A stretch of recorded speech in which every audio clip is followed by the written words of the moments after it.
தாம்பரம் அடுத்த சேலையூர் காவல் நிலையம் எதிரே நள்ளிரவில் துப்புரவு பணியில் ஈடுபட்டிருந்த பெண் தொழிலாளி மீது அதிவேகமாக வந்த கார் ஒன்று மோதி தூக்கி வீசப்படும் அதிர்ச்சியான சிசிடிவி காட்சிகள் வெளியாகி பரபரப்பை ஏற்படுத்தியுள்ளது.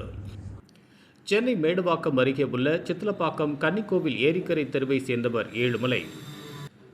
தாம்பரம் மாநகராட்சி ஒப்பந்த துப்புரவு பணியாளராக வேலை பார்த்து வருகின்றார். இவரது மனைவி ராணி, வயது 28.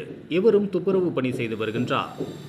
நேற்று அதிகாலை வேளச்சேரி தாம்பரம் பிரதான சாலை சேலையூர் காவல் நிலையம் எதிரே ராணி சாலையின் ஓரம் துப்புரவு பணியில் ஈடுபட்டிருந்த போது அதிவேகமாக வந்த கார் ஒன்று ராணியின் மீது மோதி தூக்கி வீசியது. இதில் தலை, முகம், கால், கைகளில் பலத்த காயமடைந்த ராணி உயிருக்கு ஆபத்தான நிலையில் ராஜீவ்காந்தி அரசு மருத்துவமனையில் சிகிச்சை பெற்று வருகிறார். இந்த விபத்து தொடர்பாக பள்ளிக்கரணை போக்குவரத்து புலனாய்வு பிரிவு போலீசார் வழக்கு பதிவு செய்து விபத்தை ஏற்படுத்திய காரை பறிமுதல் செய்து விசாரணை நடத்தி வருகின்றனர். தற்போது துப்புரவு பெண் ஊழியரை அதிவேகமாக வந்த கார் மோதி தூக்கி வீசப்படும் பரபரப்பான சிசிடிவி காட்சிகள் வெளியாகியுள்ளது.